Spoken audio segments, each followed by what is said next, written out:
Back to the Future fan film without a kick-ass DeLorean. And trust me, Future's Back delivers on that 100%. Back to the Future is a cinematic universe that deserves a proper fan film.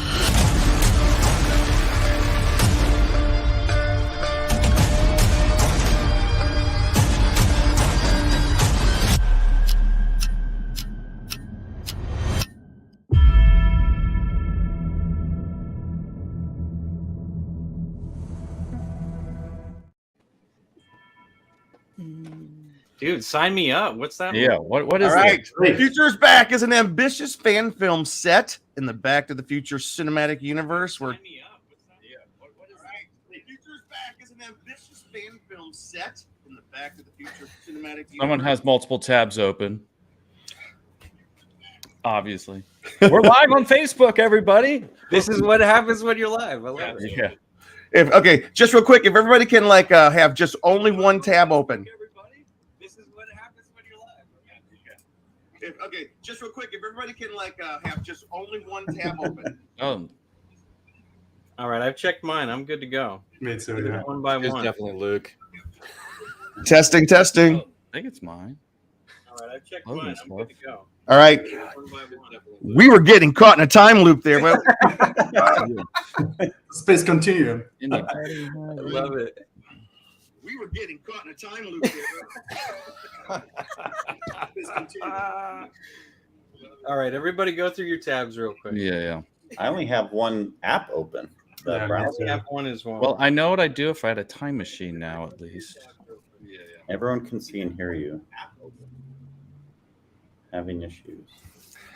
All right, The Future is Back is an ambitious fan film. That was craziness right there. That was a great start. But listen, The Future is Back is an ambitious fan film set in the Back to the Future cinematic universe where Trevor, a driver from the past, teams up with a scientist named Becky Brown to save her father, Jules Brown. Love the name there, guys. And of course, they've got their own enhanced DeLorean time machine. What could go wrong?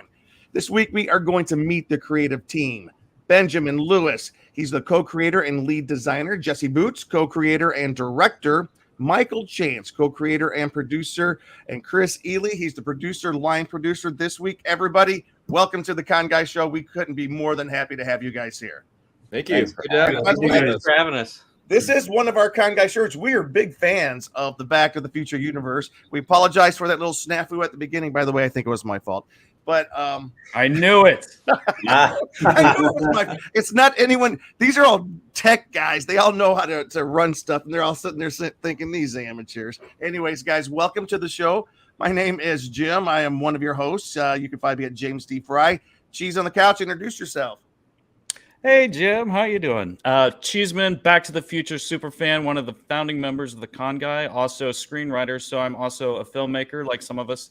Like all of us here, actually, we're all filmmakers. So excited to talk about Back to the Future and the filmmaking process. We went. Cool. Hello, Lily. It's always good to see you. Hi, All right. Lily. Do have some folks watching live. Again, we apologize for the snafu. It was all my fault. I'll take the full blame for that. Anyways, we're going to throw it over the team. If you guys can tell us a little bit about yourself, how you guys got together, and what was the impetus for this awesome fan film. Yeah, I think it kind of all started back with the 30th anniversary. And I think that was like back in 2016 or so. And I was down in like the Cinerama Dome down in LA, and I was watching Back to the Future back to back, the whole trilogy. And I walked out just thinking like, I don't think I could take any more Back to the Future. And a couple of days later, I got an email from Ben here, our lead designer, and it was just like it had this really cool attachment. It was a Back to the Future car, like a brand new DeLorean, and it floored me. And I was like, guys, we gotta do something. And then I pulled together the whole team here with Jesse, and essentially we kind of had like this amazing team from before. We basically worked on several films in the past: Project Arbiter, Whipping Boy, Lymphomorph. You'll kind of see some of them here, but it's kind of it's one of those things when you do like kind of like your own IP and other projects and things, like you got to bring in friends and people you can trust and that you can rely on, because a lot of times you're not working with big budgets and things like that, and you're very passionate about it. But this was kind of like the first one where we're like, are we are we in uncharted territory here? We're working on someone else's IP. Is Bob Gale or Robert Zemeckis or Steven Spielberg going to reach out, through a webcam here and kind of slap us and say, "What are you guys doing?" But we saw that's the dream. That's what goes viral. Yeah, and we saw there's a huge fan community and stuff like that. And we watched a lot of the other like fan films and stuff. And I think one of the things that kind of like threw us was everybody's trying to like recreate Doc and Marty, and like those performances I think are like so indelible. It's like it's really hard to kind of outdo Christopher Lloyd and basically Michael J. Fox. Who's that guy again? He's got an awesome documentary coming out here. But essentially, like we just said, we got to do something with this. Like this new concept, this new car, all these ideas started like, spitballing and just snowballing, and it was pretty awesome. And I think the only other thing just to kind of note was originally when we saw this, we thought of just doing something really cool, like a concept piece with the car. Like we've all worked in commercials too, but it just like it kind of hit us like this could be a bit more like what actually happened in the last like 30 plus years, 38 years since 1985 when they actually left in that train. Well, since it's actually you guys, Mike and Jesse. When I show you the car that I've designed, my goal was not to do something big with it. I'm always been a fan of Back to the Future, and I've always dreamt about redesigning the time machine. It's like it's a symbol that the car by itself is just a masterpiece, and I just wanted to redesign it, and I just wanted to do a bunch of images and then do as I do all the time, just put them on internet, and that's it. Show everyone that hey, here's my take on the car. Yeah. But then you guys went completely crazy about it and said we got to do something more than this, and that's pretty much how it snowballed and started it. Yeah. Well, I don't know if you guys know, but after Mike got that image from Ben and said, I didn't really know what Ben did like on a day-to-day basis. I knew he was like a car designer. He did car stuff or whatnot. So when Mike showed me this, I forgot to mention this story to them in like an anecdote. I thought the car was actually being made. Like it was like physically going to be built. And I was like, oh, this is going to be easy. Like we're just going to roll this car up. Like Ben's like a really big deal. He's like making a new DeLorean, this and that. It wasn't until a couple days later I realized the cars. It may after this if DeLorean buys it. Yeah. I mean, definitely. Well, yeah. Wait, can somebody walk me through this process then? So you're okay. I looked at all the photos here. I thought there was a new DeLorean coming out. Tell me. Well, there is. There is. And believe it or not, Jim, they actually took one of our taglines in their social media posts. We just saw that like about a month ago. They were like, "Hey, the future is back," and all this. And we're like, "Guys, come on!" Yeah, I saw the ad and I was like, "What?" Yeah. Well, I was going to say something. What Ben won't tell you is the inspiration came when he was putting in a new light bulb in his bathroom and he slipped. He hit his head on the toilet. All of a sudden it came, the idea. So, and I drew this. Yeah, but Ben, when was the first time you drew the car? Like what do you remember how long ago that was? It was probably back in 2014 when I started to. I mean, I've always wanted to redesign it, and then now that I'm in the car industry, obviously in design, I have the tools and the skill set to do it. And it's probably a bunch of years before the project. So I always wanted to do something about it. And the original one has all these like techie accessories on it. It's a whole bunch of little objects and things that you don't really know what to do, but they're on top of the car and everything is like mashed up on it, which is awesome, when you watch the movie. But then what I wanted to do was to make something a little slicker. So, like everything was meant to be there and not something that was, hand built in a garage. I wanted to do something that is meant to be out of a factory. Here is the time machine properly made. And, so yeah, I mean, yeah, it's fun. It's been fun to work on it. Take that, Doc. And also, as kind of a side note too, Ben, you should tell them who you showed the car to early on in the feedback you got. Like, I mean, Sid Mead and Robert Probert, like these are well-known people. Yeah, I showed it to Robert Probert just because, I've learned something from my past experiences where don't be shy to show, stuff to the big guys and people who matter to the project, even though there's no stupid questions. Can you wait? You showed it to who? Robert Probert. Yeah, he's basically one of the original concept artists for the original DeLorean time machine. Yeah, Rob. So right away he reached out to him, and also too, as you guys may or may not know, like one of the biggest like futurists of probably like the last maybe 3 decades of like science fiction films has actually been Sid Mead, who worked on like Blade Runner and a bunch of other projects. And so Ben, you know, was fortunate enough to kind of pass it over to him and get like his blessing on some of the designs and concept too. Because again, when we're doing this, like the DeLorean's so iconic, and it's going to be like one of those key things that everybody sees with the project. We wanted to make sure it was right. But I mean, the initial feeling I got was coming out of just seeing those movies. I was like, I was blown away because it feels kind of, you know, beast-like. It's much more of a performance version of it, right? Mm-hmm. And we all love the original. What we're trying to do with this is not rehash that stuff, or kind of do what other fan films in the past have done, which is kind of like tread on the same ground. We really want to do an extension of the Brown family legacy and kind of bring it to modern times, but maybe dip back into some of the original pantheon of some of the characters or other things. Won't say too much about that. Yeah. Well, so can we talk a little more about like the story and kind of the script process? So like we talked about the car, like you had the whole kind of concept, and originally you were looking at maybe just doing a concept piece, but then you're like, let's make it into a story. So going back to that, like, so you decided to do this. So what was that process on scripting it? Like what ideas did you kind of bring in, or like, oh, we got to do this, or that kind of stuff? I mean, I think Jess can add to this too, but it's like, because Ben was coming from really the design end of it. And again, like, you know, when we work on projects, like I've worked on some other films in the past with some really great artists like Robert Simons on Project Arbiter. And, you know, the artists are so key, you know, like I think a lot of times, like, you know, the producers and the directors, like they always take the forefront, especially like, you know, kind of out in like the public awareness. But like this started with the designer. This started with Ben. And from there, Ben, you know, like we'd have these meetings on Zoom, and like we'd keep talking about the characters. Like that's Jesse's forte as well, and coming up with ideation and new like story beats and things. But Ben, like he would sometimes have these nuggets. Like he would say, you know, I think we should call this Future is Back. And I like that. You know, it's like, Back and so future is back. Yeah, it's just like there's so many great things that just happened by getting the three of us together on Zoom calls. Because again, Ben's in Detroit. Jesse and I are up here in the Bay Area, in like San Jose, San Francisco area. So we just kept getting together, and it's one of those things. Ideation. It's just what feels good and what sticks. We just keep going to it. Well, to follow up on Luke's question there, you said that Jesse had some ideas on characters. Jesse, can you take talk about that? Yeah, I mean, in the beginning, there wasn't a lot of meat to it. You know what I mean? Like, I think the ambition wasn't there in terms of like from a story perspective and the characters. Like, it was like a 60-second, you know, like we were trying to make something just sleek and as a tease. That was almost kind of being like a fake commercial for the car.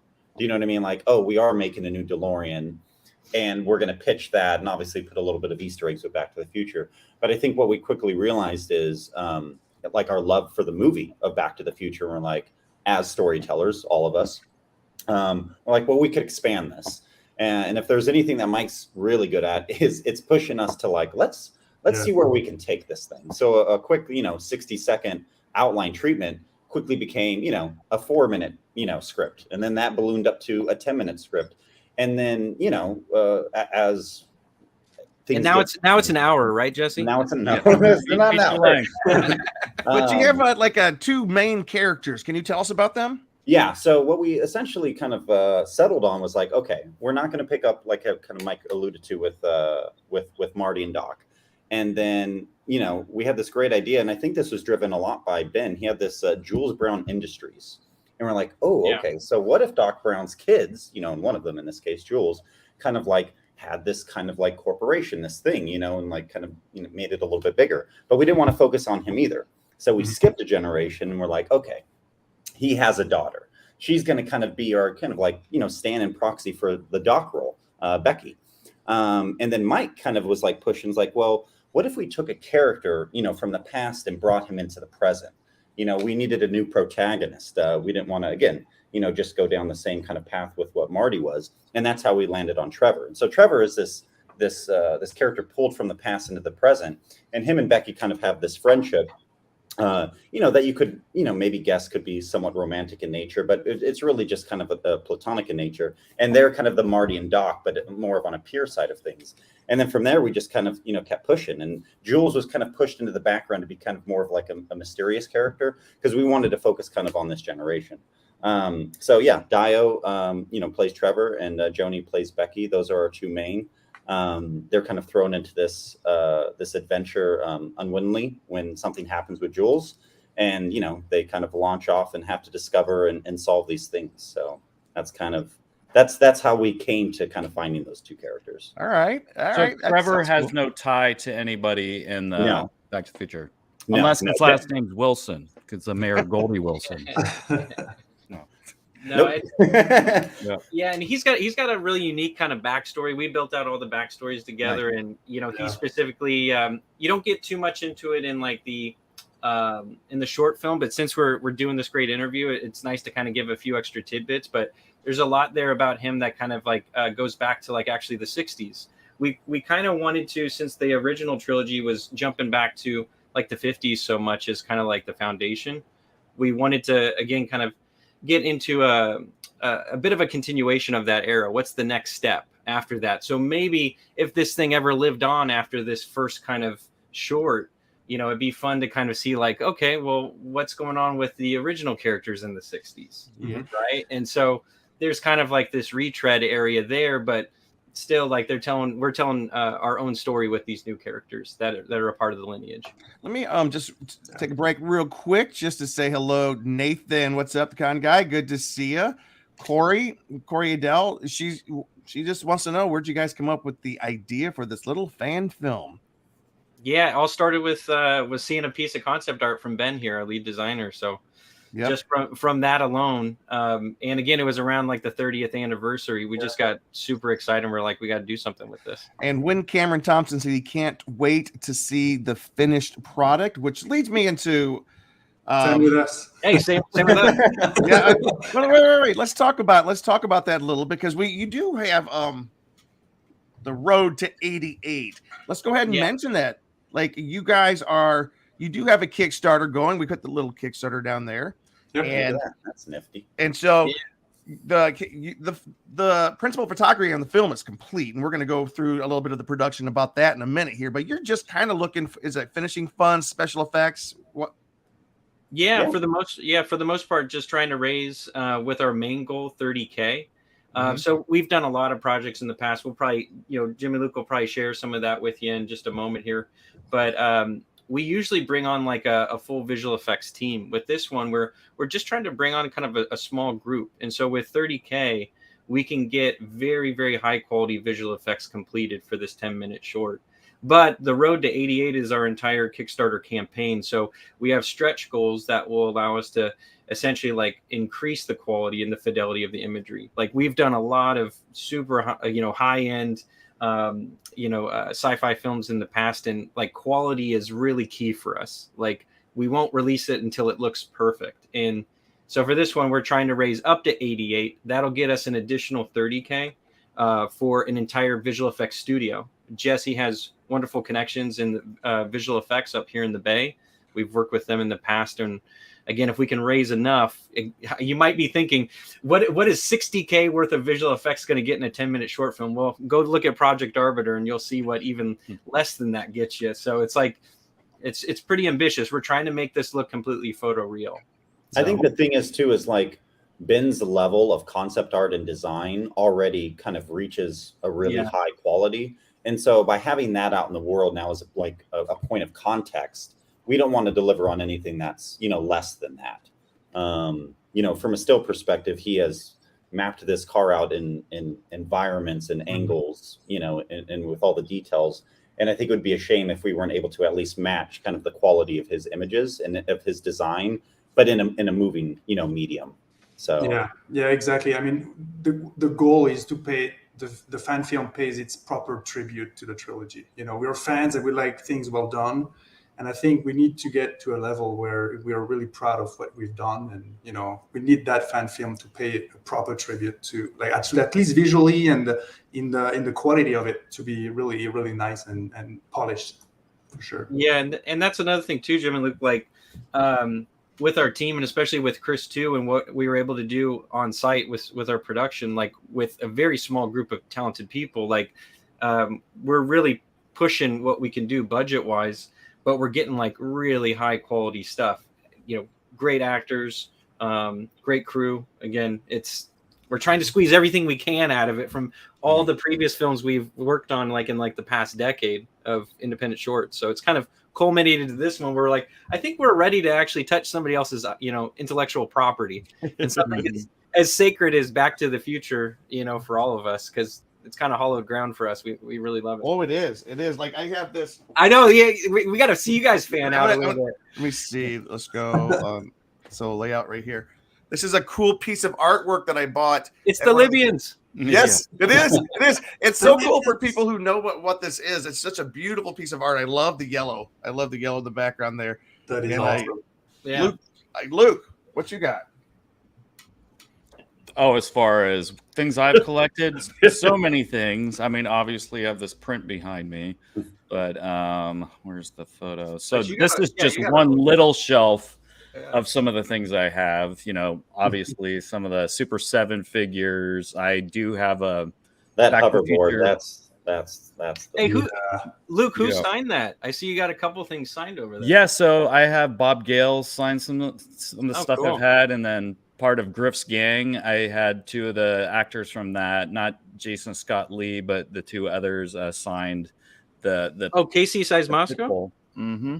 Oh, dude, he's great. I love him. Was it 10 O'Clock High or something? Yeah, that's good.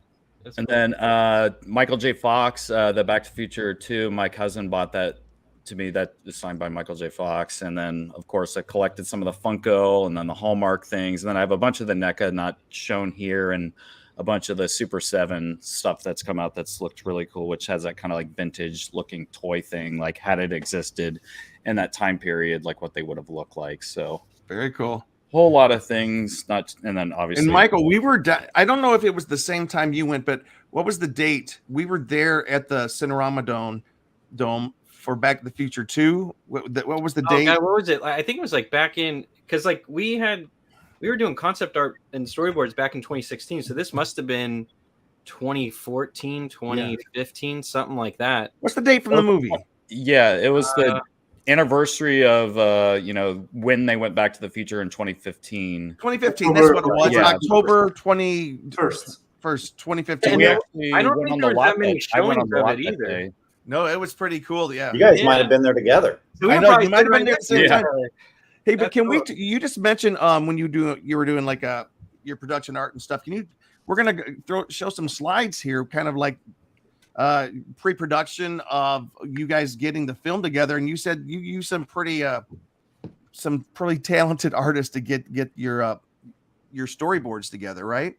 Yeah, absolutely. Actually, an artist that works at Disney and does a lot of freelance stuff, and essentially brought him on. And early on, like there's a whole sequence, like everything you see in the teaser, and Jesse and Ben and Chris can kind of speak to this too. Like everything in the teaser you see is from what we actually filmed, and it's kind of, I would say, like the first third to almost half of the short.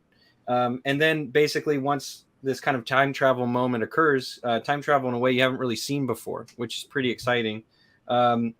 You're basically going to a different place. We don't want to reveal too much of that yet because we want it to be a surprise, but that whole sequence of where Trevor goes and what happens there in the search for Jules and what actually occurs, kind of following that, is all storyboarded to a pretty high degree. So we know every shot. We've done an animatic. Yeah, so we cut it all. You know what I mean? Put music to it, sound effects, and yeah. Let's talk a little bit about principal photography. You guys, production was the majority was in San Diego, right? Yeah. Yes. Yep. Yeah, we did the whole thing there. Oh, yeah, walk us through what we're seeing here. Yeah, Chris can kind of give you a little bit of a background on the location and kind of like the days of production. Chris, you want to jump into a little bit of that? Yeah, well, I mean, I came on as a line producer a little bit later in the game, but Mike and Jesse can probably talk. They're the ones that location scouted and found the locations, and so we actually shot this at the San Diego Wind Tunnel, where they do aerodynamics and testing on just about everything I think we saw in there, from Yeah. cars to bikes to everything. Yeah. So you can see the turbines in there that blow the air through there, and they have all these testing of how they test aerodynamics with things. And I think Mike and Jesse can speak to this, but they just fell in love with the look of it. It just looked like something different that we haven't seen before, and just something unique that give us that production value. And I'll say this is like, me as a line producer, I do a lot of commercial and documentary work as well as scripted work as well. I mean, I don't know if I'm going to say it, but I mean, we shot this. We stretched money about as far as we could go. And, you know, it was the three of these guys below that dipped into their own personal funds to make it happen. And I think we shot 2 days, and I could tell you this, I think we did it for $20,000. Yeah. And I mean, we were running like a high-end Alexa camera, so we didn't pull any punches about the quality, because, you know, I think that's one of the reasons Mike wanted me to come on here. He's like, we need to get quality out of it. And also too, I mean, we trusted Chris for a while. We worked on a project called Whipping Boy in the past, which is kind of like Fight Club meets Blade Runner, and Chris was great on that, and we've been friends now going on like 10 years, and, you know, again, people you trust. And so when we started to like find this location, we really wanted to essentially like find something that could live up to the pantheon of what you've seen in the past for other Back to the Future films. We needed something visual, distinct, you know, legit, you know, iconic, right away. And I think the other thing too, you know, Ben, we were going to use Mike's garage, but unfortunately rain like busted through the roof, so we're like, oh, what are we going to do? Let's go to San Diego. Let's find a tunnel, you know. Yeah, we were trying to get some really cool locations too, like there's an amazing like university library that looks super futuristic. I mean, UCSD.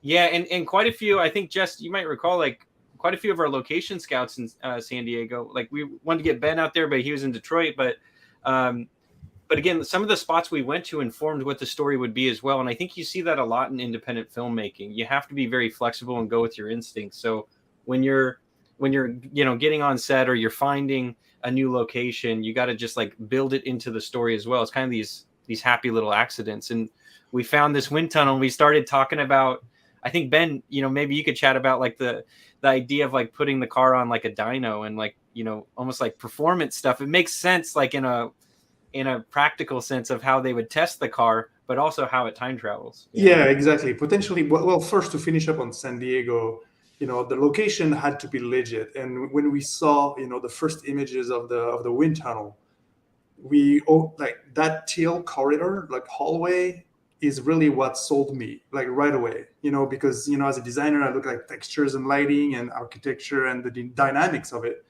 And I thought, you know, this is going to be awesome. If we can do there, you know, like the, you know, film there, it would be awesome. And yeah, Mike, like the idea of putting the car in that wind tunnel, you know, like this environment that tells us, you know, there's a lot of engineering going on, there's a lot of developments, aerodynamics, and the fact that maybe the car can time travel in a different way, you know, could bring a twist that is, you know, not seen up to today. So we really like the fact that, you know, that's the difference we can make, you know. And I think we wanted to also reflect that's like when you look at the originals and kind of Doc Brown, like kind of working, you know, out of his own little place. He didn't have like a facility. He didn't have a place to go to. But because like, you know, this idea of Jules Brown Industries, like he may have a little bit, you know, more behind him to kind of test and kind of evolve, you know, the technology and what it is. And so we didn't want to just choose it because it looked cool. It was also, I think, in service of the story, you know what I mean? And of at least the backstory and of the world building that we were going for, you know? So the legacy of a dad, for sure. Yeah. Cheeseman. So yeah, like we saw the teaser and everything, and I noticed that there are some, like, it does feel almost like you even give a little bit of like the Easter egg with the like the sunglasses, the homage with that. Even the fact he's got that kind of swagger to him too, which Marty, you know, he's the cool guy in the room and all that. So I feel like that person, he's got that kind of personality, kind of almost paying homage to like Michael J. Fox, and even kind of the musician kind of musical thing, like how he has like the drumsticks and all that feels a little bit like Marty at the beginning, you know, with the guitar and all that. So Is there anything much you can tell us, Easter egg or little kind of nuggets? I know a lot of it will be surprise stuff that, you know, you haven't talked about or that's storyboarded for like later in the thing, but what can you tell us? They're I mean, all over the place. you hit a lot right there on the head. I mean, I'm glad you picked all that up, Luke. yeah, the That's music pretty thing was spot on. definitely key. It was Yeah. definitely an important, you know, quality of like, okay, we don't want to just be completely derivative of, you know, Back to the Future Michael J. Fox, but there was these little things that we could infuse in the character to kind of like spiritually link them, I guess. Yeah. You know. And Jess, didn't it also start with like the original Back to the Future promo, like trailer? Like, I don't think a lot of people know about this, but I think, you know, if you're diehard, you got to go check it out. There's an original trailer of Marty McFly getting out of the DeLorean, and it's footage that's not used, you know, actually in the films. It's just him with those shades, and it has a very specific look, and he's out on the road. Yeah, you should go check it out. It's fun. So, but I like what Luke was saying. I almost kind of feel like, guys, like if we're fortunate enough to make this one and finish it, we should probably have you know, Trevor and Marty get together and have a jam session. Yeah. In the 60s, of course. White Stripe style be, drummer and guitar. Yep. That'd be cool. So tell us a little bit like you guys as a team. Like you've done projects together. What brought you guys together? Oh, guy. I think, well, it goes back to desperation. I was doing this stuff back in high school. I'm turning 40 in a week and a half, but happy birthday. Thank you. Happy birthday. But Jesse and I, like early on, like in junior college, became like really good friends. We knew each other in middle school, and you know, he went on the visual effects end of things and came into directing, and I started like more in editing. And you know, and I think Jesse, you were doing editing too at the time, but we started to make, you know, just projects together coming out of college. And for anybody out there, like, you don't have to go to a big school. You can. I mean, you'll make great networking contacts, but you know, we just kind of did the JC thing, and there came a moment where we're like, gee, and guerrilla filmmaking. Yeah. But do we put our money into a university and go do a thesis project, like, you know, transfer from a JC, or do we go make this crazy movie called Project Arbiter? And we worked on that movie for about 5 years, you know, and we'd really tried. That's about a 20-minute short film. That's long for a short film, especially so visual effects heavy. But Jesse led the charge on the visual effects end. I helped write and basically direct it, and we finished that, and we, you know, released it in Comic-Con in 2014, and it was great. And we've got like, I think, close to 3.5 million views on it, and it was such a learning experience. I learned more in that than anything in school. Yeah. So because of that, you know, we had another competition film. We got $20,000 from New Regency, and with my management at the time, Stories, you know, International, great people over there. They basically connected me with this competition called Prototype, and they gave like, I think it was like 7 or 10 filmmakers $20K each to come up with new IPs. And so we brought in Ia Samba, a great writer. He works on The Blacklist in LA right now. Shout out to Ia. So we worked on that one. And that one we brought Ben in and Chris on. And that was like the first time the 4 of us all collaborated together. And Ben, actually, if you pull up that slide for Whipping Boy, he did the mechanical heart and all that stuff in there. Ooh. Yeah. I'll find that. Well, yeah, because actually Project Arbiter was what tied me to you, because I sent you a Facebook message. I remember like it was this. Yeah. You know, I sent a message to Mike and say, hey, I loved what you did on the film. Because I like sci-fi. I'm a car designer every day. I design car interiors for production, but I'm a diehard of sci-fi and movies and entertainment industries. So I messaged you and I said, hey, I love what you did on Project Arbiter. And just, you know, I like what you did. And he responded back and said, hey, you know, if you want to do something cool and jump into like entertainment design, maybe we can do together something. And then, you know, that's where I designed the heart for sure. Yeah. And then Chris, like, we've been buddies for like 10 years. And it was the first time I went on a date with a man. And since he loves it, which is always a great way to start a story. But did he pay for you, Chris? Did he pay for you? I'm curious about this gentleman. Did he open the door? But I was working with a cool motion graphics artist, Gus Feldstrom, when we were doing corporate work and you know, day job stuff. And you know, he had a friend, Chris, who was looking to get into like the film industry and, you know, produce. And I was living in LA at the time. And he's like, you know, do you know anybody that would be interested in kind of working on projects? And he's like, oh yeah, I'll connect you with Mike. And so we went and got, you know, lunch, and it was like, we just became fast friends. Like, I don't think I've ever been, you know, connected with somebody. It was a good date. Yeah, it was Friends good. at first sight. We had many more dates. Yeah. So Yeah. from that Yeah. moment on, yeah, we kind of all came together and Well, started I was, working on this thing. yeah, I was just gonna say I was actually at the time. We're like me, myself. That's two people, just one actually. But me, Mike, and Jesse, we're all from the Bay Area originally, and so I was in LA at the time because I was in the Bay Area. I was actually playing in a band, and my bassist worked with Mike, and so when he was the one, Gus was the one that was like encouraging me to get in the film industry. For you know, those are conversations aside. So when I was in LA, I was like, Gus, do you know anybody out here? He's like, yeah, you got to meet Mike. And so we met at this little cafe. What was it? Aroma Cafe in Studio City. Yeah, right? yeah. And so, we hung out there. Yeah, there's like, again, like everybody, I don't know, like you meet a lot of people, Bay Area, LA, Detroit. Like the thing that's so cool is that with technology now, which kind of goes into the aesthetic or kind of like subtext of this story and all the technology that's in it. But, you know, compared to like the 1980s when these movies originally took place, like there's so much more technology. Like we're streaming stuff now. I work on Zoom every day with clients. Like, you know, like you got offline editing, you can film with an Alexa camera and you're an independent production. Like there's no reason why you can't make these projects. So now I think the only way you can stand out and essentially connect yourself with like quality is to do just that. Like spend time on the story, make actual characters, believe people are actually going to get excited about the richness of the short. And so that it's like so good. It's like one of those Sour Patch Kid candies. You put it in, it's just like, it makes you pucker right away. It's like, oh, I need another one. I'm going to go back and watch it again. Like we want that for our shorts. We don't want someone just to watch it and go, nah, that was digestible. Yeah. You know what I mean? I want to show something here quick, and then I know Luke has a question. You mentioned Project Arbiter. We have some images here. Yeah. Which kind of shows off a little. You guys pulled together the special effects for this. Yeah. So hold on, real quick though. You see the truck down there? Yeah. The villa, and you see how there's like 3 German soldiers, and the furthest one to the right is waving to you.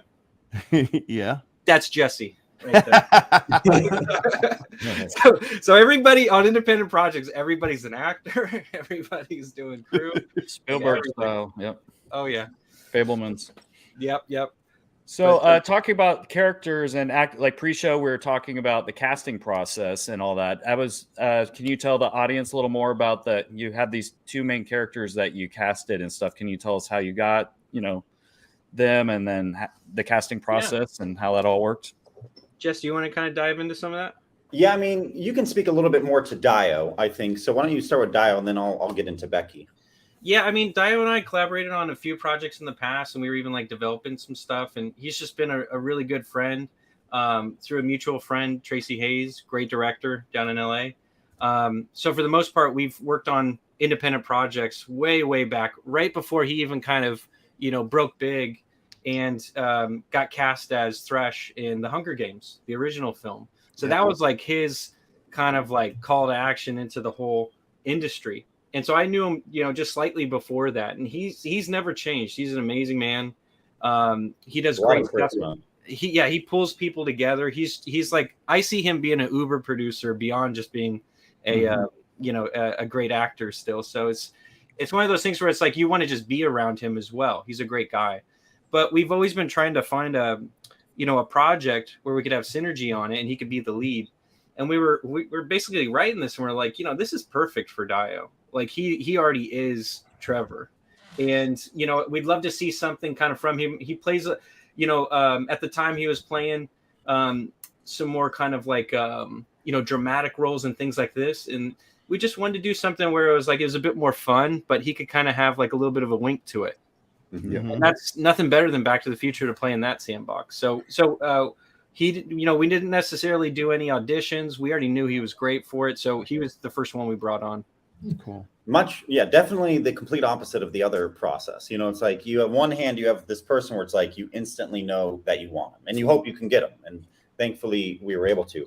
Becky was tricky. You know, we didn't have anyone kind of in our wheelhouse or in our, you know, eyesight that we were like, that's who Becky is. And so we went through 3 rounds of casting in LA. You know, I think in the first round we saw 40, maybe 50, you know, different actresses for the role, you know, coming in with lab coats. I mean, all kinds of things. And then, you know, from there, we just kept going and whittling down. And it came down to these 2 women.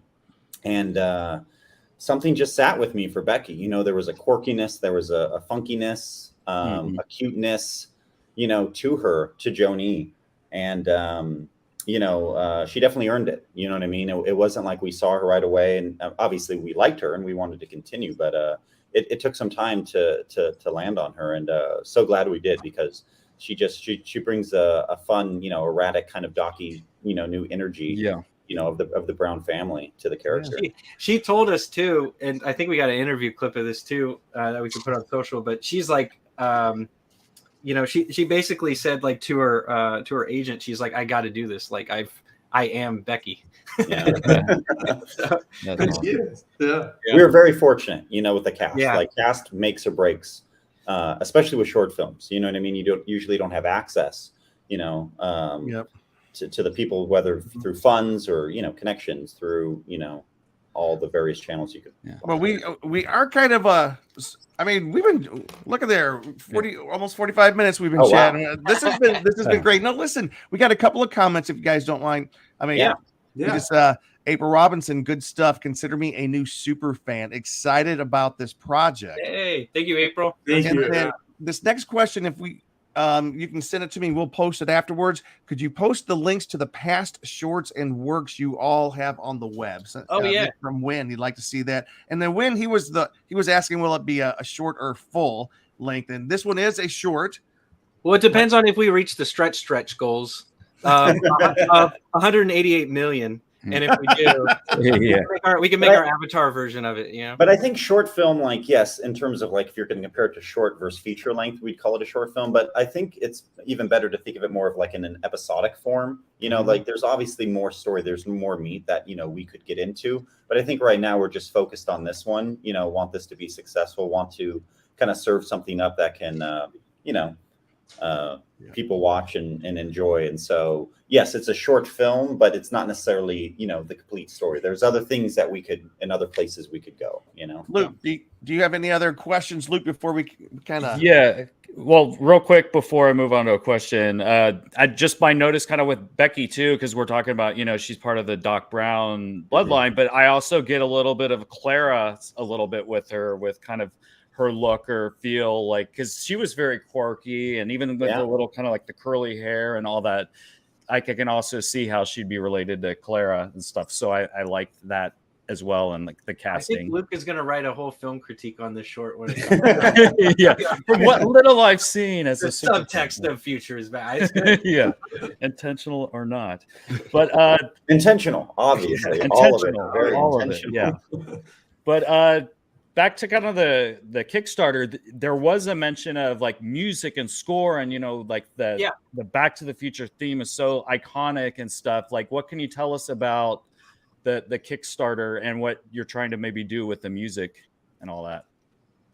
Yeah, absolutely. Don't want to give too much away because we want there to be some surprises, and like so much of like score is like half the picture. Like the soundscape is quite a bit, and of course there's the sound design, the orchestral score. What essentially we can do a score currently, but what we're trying to do with our stretch goals to get up to 88K is essentially use about, I believe we've got it listed as like about 12K just reserved for orchestral score.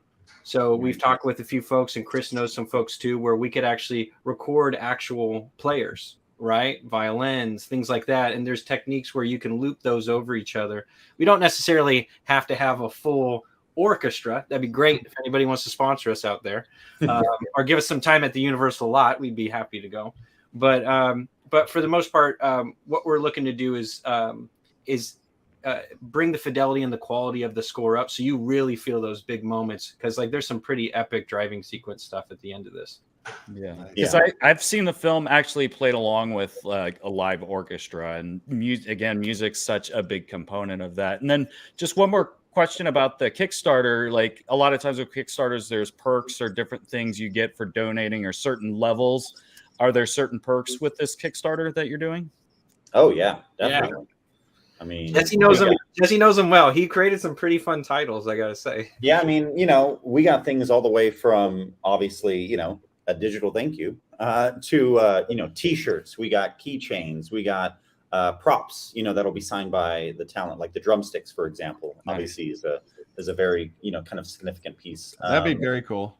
Yeah, we got posters. Like Ben has such a library of just amazing imagery and angles from these cars. So not only will we have like an official traditional movie poster, but we'll have like high-end prints, that people will be able to choose from, a set of 3 to 6 or something like that. And so we got sticker sets, we got pin sets, yeah. I mean, so there's a lot of swag. A couple of them too. Like we also, at certain levels, like there's becoming like an executive producer.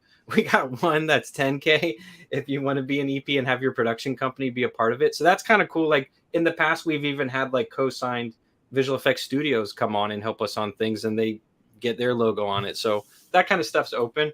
But we'll even do like a couple calls as well. So for certain tiers, we'll actually have conversations with other people, and if they're filmmakers, they might find it valuable too. All right. Yeah. So we are going to cut over. We have a special message as we close up. But before we do, let's ask a real fun question. If you guys had your own DeLorean, where would you go? If your own DeLorean time machine, where is it you'd want to go? Luke was asking this before we started. Oh, Chris already's got plenty of answers for this. Let's go with Chris first. Chris. You put me on the spot there, buddy. Chris. This was from their first mandate. You don't remember what you said on your first can't mandate? do that. with them? You This can't is the do question that. he asked. I can go if you want. Yeah, go for it, Ben. You go for it, Ben. I mean, I would go in '69 when we walked on the moon. Oh, that's a good one. Where? Where? Oh, when they flew to the moon. Yeah, when we walked Yeah. on the moon. Yeah. Nice. I would probably go back to maybe roughly when we think the pyramids were made, because everybody thinks there's some crazy cool conspiracies around that. But I gotta say, like even like the time of like Jesus or something, that'd be kind of cool. Yeah. But see if he's a DeLorean fan. Actually, is what Claudia Wells said, the actress that played Jennifer. Like I was at a panel with her, and she was asked the same question, and she said she'd go back to the time of Christ. Yeah. I mean, I just want to go back and kind of do like some trips to like Wadi Rum and Jordan and see Petra and stuff. So that's something I got on my bucket list. But I just want to give a quick aside. There's a great sci-fi series out there called Devs. Jesse, what's the name of the director? I forgot his name. He's done some cool stuff. Alex Garland. He's amazing. He does a lot of hard science stuff. Yeah. He created in that series basically time travel through a screen. So if you haven't checked it out, and it's also filmed in the Bay Area, so we know a lot of locations, check that out, Devs. It's amazing. And there's a scene where he kind of goes back. And we're not getting paid for that. No. I'm telling you, it's amazing. Go check it out. But Jesse, what would you do? I mean, I think honestly, I'm going to go against the room here. I'm going into the future. Like I want to see 2100, 2150. I want to know where we're going. That's cool. Or not if it's post-apocalyptic. Yeah. Well, then I'm going to have fun driving around in that. Yeah. That could be a new episode. We got to put some Walking Dead grill on the front of this thing. Yeah. Wait, did Chris say where he'd go? No, not yet. Where you get to go? You've had time now. Yeah, I think Waffle I'm going to House. go more Marty on this one. I think I would kind of go back a little bit and see family, like my grandparents when they were younger. I think that'd be kind of cool. And my parents, my grandparents, and like kind of how that shaped me and what their lives were really like at that time. I think that'd be interesting. I think Jesus would be interesting too, but thanks, Mike. Yeah, Mike took like 3. Thanks. What Mike. Chris is saying is he wants to be his grandpa's wingman, just like Marty was. Oh, that'd be the weirdest. Yeah, it'd be Yeah, so you're going all Bobby grandmother. this person. Yeah. But I think we can all agree, like the original trilogy and what they did with it, like it's still timeless. Like you watch it, like at any time, like when it pops on, you got to watch it. It's too good. All right, I want to say hello real quick. Andy, it's always good to see you. Just got off work, tuning in just now. So if you guys could, we're gonna close with a special message from Dale, and just we're gonna start with Chris. Just kind of tell us where folks can find out more information about you, the project you're working on, and how they can get involved. As far as getting on here, yeah, I mean, we got the Kickstarter going. I think that just went up there. You can find all the information through there, and obviously we're trying to raise money to get the VFX going so we can finish this off and make something great and share it with everybody. And so that's the best place to do it. I think on my little handle is my Instagram on there, and I think we're all sharing Instagram handles, right? Yep. Yeah. So so that's where you find us on Instagram and all those. And I think, help support us, because we would like to do this and see where it goes, and then make something new, make something after this. So yeah, get involved. It's going to be a cool thing. What about, and Ben? I mean, we just need people to share the love. We have a website up where you can find all the information about the film, obviously the Kickstarter as well. But we've put together a pretty cool website where you can have every question you have. You can, have answers there. We have, you can meet the crew and have everything about the project for sure. But I would say between the websites, the Kickstarter, and our Instagram, you're pretty set for sure. Yeah. All right, Jesse and Michael, any closing thoughts before we throw it over to Dale? Yeah, I'm going to be having a little tent at the farmers market for Futures Back this coming weekend. So if you want to find out any information, if you're in Campbell, San Jose, want to fly it from LA. Jesse's serious all the time, as you can tell. I'll have some business cards and some swag. That's where you can find out the best information, I think, personally, and we can get some fruit. So that's Jesse will be giving out Pepsi free as well. Yeah, free soda for everybody. I was gonna say Jesse's gonna have a table and he's gonna tell people's future as well. So yeah. Can you read my palm? All right, Michael, bring us home, man. Yeah. I think just thanks for your time and interest in this. Like, I know you probably see quite a few projects out there. This one's quite unique to us. Again, this has been, if you really think about it, and we talk about time, this has been kind of over a decade in the making. For us, like, we've learned a lot on all the various other productions that we've done, and we've kind of pulled it all together into this and tried to squeeze out as much as we can. So you're going to see something of great quality, great performances. It's going to be fun. It's going to be the same Back to the Future tone and love. But at the same time, it's going to be an extension of where it's gone in the last 30 years. And I think the ideas themselves and the characters are what are really going to grip you, and you'll want to watch it several times. So big goals for us. I think we're really going to hit them, but we need your help, and it's not something we can do on our own. Right now, our Kickstarter's only been up for about a day and a half, and we've already gotten almost close to $3,500 out of our $30K main goal. So again, like, the people are already giving us love. Really appreciate it, and thank you for your support if that's you. And again, share as much as you can, and just excited to see where this goes. So thank you. Yeah. All right. On behalf of the Con Guys, you can find me at James D. Fry. We will be posting. I'll make sure. I'm really good friends with Chris. We'll make sure that we get links to the past stuff you guys have done, and we'll put it up when we post the video as well. And for those of you who've been watching, I thank you so much. Cheeseman, where can people find you before we throw it over? You can find me on Instagram and Twitter at Cheese on Couch, and always theconguy.com. And guys, if you donate $1 million, they'll probably make you the car. They'll let you take it for a drive at least. Ben, how much would that be? Probably at least 10 mil, right? Yeah. About this, yeah. Well, no, it's going to be 1/16 scale. Yeah, 1/16 exactly. All right, this has been a pleasure, and for closing comments, we're going to throw it over to Dio. All right, bye guys. So please support us and please help us make our film. I've been the biggest fan of the Back to the Future franchise, the Back to the Future movies, and we're just fans, and we just want to do something interesting and do something creative and give our little spin on this amazing project. And we would love your support. We would love you to help us make that dream a reality. Thank you.